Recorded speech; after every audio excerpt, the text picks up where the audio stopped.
Hello future millionaires, this is Aztec and this is the CSC. Today we're going to do something different, something kind of educational, different than what you may see on other YouTube channels. I want to tell you how you could have traded this Christmas rally, as they're calling it.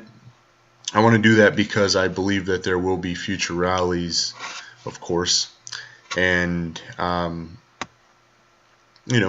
feel like a lot of my friends, including me, could have traded this rally a little bit better. So we're going to go ahead and look at this in hindsight and kind of figure out how we could have traded it better. And I'll also give you my prediction of where we're going in the short term.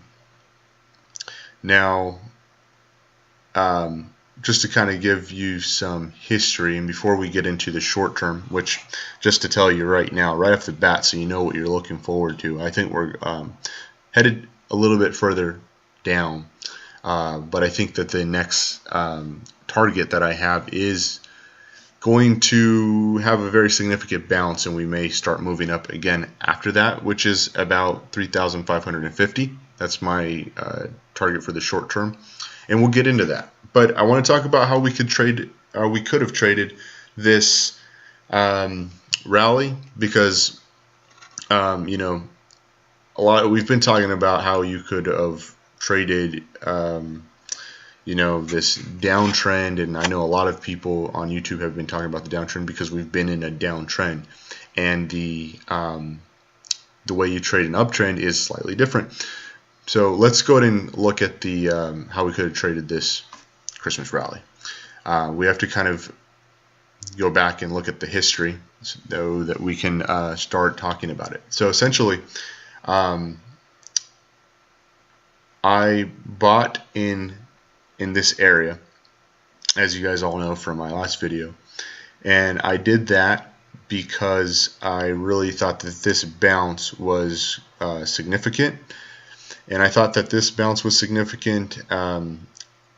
I guess the main point would have been because we formed this descending wedge and broke downward. And generally, you break upward from a descending wedge. This descending wedge is generally seen as a bullish pattern. 70% of the time, you break to the upside. So we formed this descending wedge and broke down, and we started forming another descending wedge. Generally, to break down twice would have been kind of unfathomable, would have been extremely bearish. So I took the play that made more sense to me, thinking that we would actually break to the upside of this descending wedge. Now when we did that and we broke out from the descending wedge, that was very bullish. In the last two videos that I made, you can kind of look into the reasoning of why I took this play a little bit more, but you can also see, what I thought about this entire area, and I did explain that I thought we were going to move up further. Now, I traded this rally like this. Essentially, I thought this was the bottom, so I took the Fibonacci tool to, at the top of the current trend here to the bottom of the trend down here. And I used these Fibonacci levels as points of where I took profits. So to zoom in, we are in the 1 hour Bitcoin to USD Coinbase chart. So there's a little bit more artifact, but essentially, we broke out pretty heavily here. We formed this bull flag, and that was in the last video I explained, we formed a bull flag and we would be moving up. I actually took a little profits in this area here, and this is where we hit the 50% or the 0.5. Here you can see it's the 0.5 right there, 0.5 line. I took some profits here just to be safe. I had started from down here, so I took profits about here. And then I actually took a pretty good amount of profits here at the 618. You can see this is the 618. Generally, the 618 you will see a retracement of some sort, and the 618 and many bullish rallies has been the end of the rally, the 618. So I actually took a lot of profits here, and it could have done better because I could have taken profits up here, well, the most of my profits up here. Still made money, but looking at this at hindsight, could have traded this a little bit better.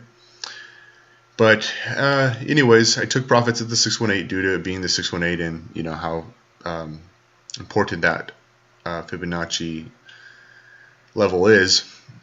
And we actually did retrace from there. We moved down and we kind of bounced off the 318 or 0.382 basically, or the 50 EMA,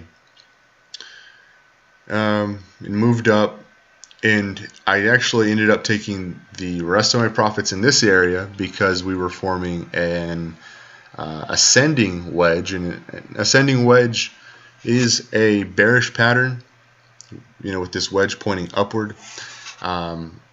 We had many touch points here, here, here, here, here, and we were moving up. So this was definitely forming a descending wedge. So I took the rest of my profits in here.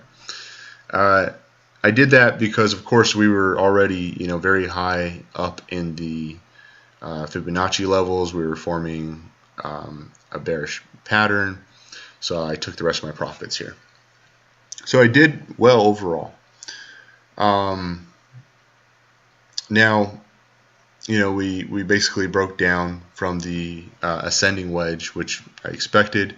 I actually expected us to, from here, keep going down to, maybe around this area. But we actually consolidated here, broke upward, consolidated again, and formed this little bull flag looking thing. But I mean, we were already, and this rally was just exhausted. As you can see down here, the indicators were totally overbought, and the MACD was starting to cross under at this area. So, even if I had a position in this area, I would have definitely taken profits up here, even though it was forming this kind of bullish looking pattern. Bullish looking bull flag. But knowing, because you can't just look at one thing, you have to look at many things, as many indicators and many points as possible, knowing I would have taken, the rest of my profits here. So we started breaking down recently, as you guys all know, and I actually think our target is this 3,550 area in the short term. The reason I think that is because, we made this, we drew up this Fibonacci based off this being the high and this being the low. But, now that we know that, we're breaking down, we actually have to redraw this Fibonacci because we have a new low and a high. So we'll actually take the Fibonacci tool from the low to the high so that we can actually trade the breakdown.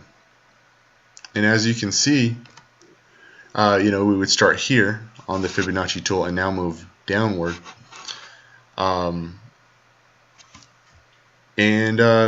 Looking at this, we formed a bear flag here. This is where we're at. We're right here. We'll go ahead and zoom in. We have the pull and we have the flag. And I think this is our next target, not only because this is now the 618, an extremely significant line, Fibonacci line, but also if we just take the bear flag, if you take the pull, that's how you trade a bear flag, the length of the pull, and you basically place the pull, the length of the pull area at where you would start breaking down. This is supposed to be, per general technical analysis, this is where your next target would be sitting.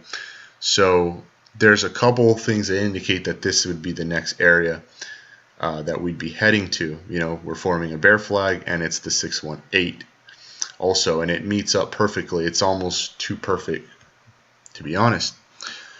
Now, I actually think, I don't generally go too far into the future, but I actually think we're going to see a bounce off this area and start moving up, because yes, it's the 618, but also if we look at the indicators, you know, we're actually right now very oversold. We're at 32 right now, and if we did meet this target down here, we would actually be, you know, probably like sitting at a RSI around 26, you know, very oversold.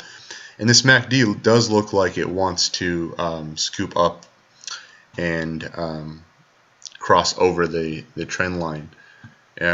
So with the indicators looking like they want to move up again, knowing that the 618 is a very important line, and that we would see this as a potential target based off this bear flag, it looks like it's a very good point to bounce. So I'll probably be taking a position in this area, guys. So anyways, that's kind of the short term and how you could have traded the rally, some of the reasoning of why I traded the rally the way I did. So tell me what you think about that. If you think you would have traded it differently, you know, let me know why and how you traded it differently. And yeah, I hope you're all doing well. Before I close this video, though, of course, I want to talk about Cardano, being that it's my favorite project, and specifically about Charles Hoskinson, guys. I thought this was kind of funny. I just wanted to point this out.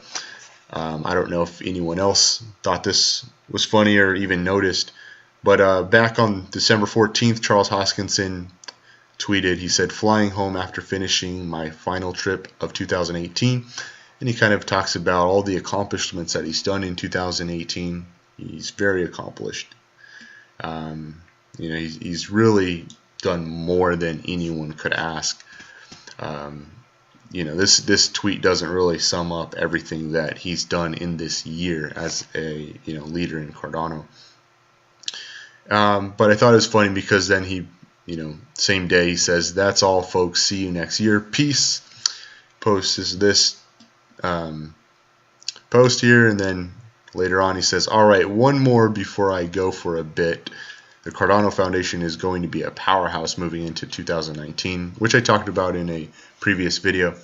But, you know, here he is trying to say goodbye, and, you know, bless his heart. Charles Hoskinson, you know, he never sleeps. And it's kind of funny because on the Cardano trading channel, we were talking about it, and I was talking to one of the mods, and he was saying, "Oh, look, you know, Charles Hoskinson will be back next year." And I was like, you know what? He never sleeps. The guy never sleeps. He'll be back.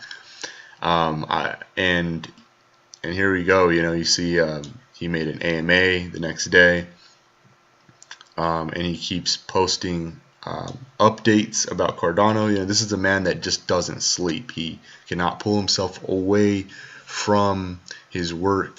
And I really admire him for this. I find him to be someone that I identify with, because I'm also like that. It's hard for me to stop what I'm doing and just relax. You know, I really imagine him to not be someone that can relax. He's always moving. He's always doing something, you know, type of man. And you can see basically based off this his Twitter, you know, look at him. He's just been tweeting every day about everything that you know, the highlights of Cardano, where Cardano is going. He's very involved with the community, as you can see with some of the posts. And, you know, I just admire this trait about Charles Hoskinson. You know, it's part of one of the main reasons why Cardano is one of my favorite projects. You know, it has Charles Hoskinson as, you know, one of the main leaders in this project, and he's a guy that never sleeps. You know, he's always on the move. So, yeah, guys, I hope you're all doing well. I know not all of you guys celebrate the same holidays that we do, that I do, but you know, happy holidays to you. If you don't really celebrate these holidays, you know, I hope you have a great end of the year, and I hope you did at least decently in this rally. You know, and I hope this video kind of will help you trade better in future rallies, because I really believe that there is going to be some nice future rallies coming up. So that's it, guys. Never give up on the future of money. Take it easy.